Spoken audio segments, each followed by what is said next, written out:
Sen ey sevdiğim adam,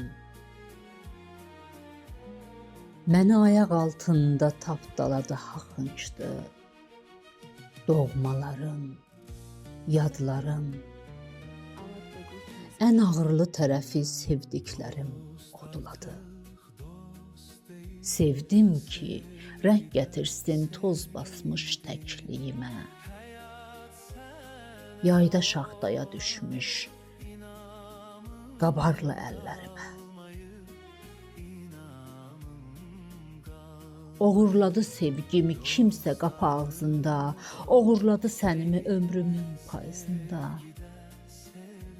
Az oldu sabahları, xoşbəxt başlayım günə.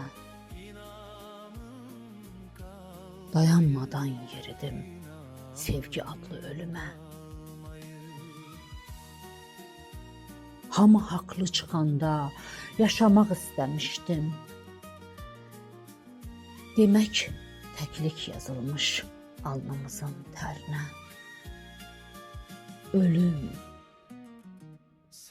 ölüm qoy ölüm ilə boğazım qıldan incə. Qurban gedim ömürlük. Tap oğrunu, tap oğrunu al geri, sahip çıx sevgimizə. Sen ey sevdiğim adam, sahip çıx sevgimize.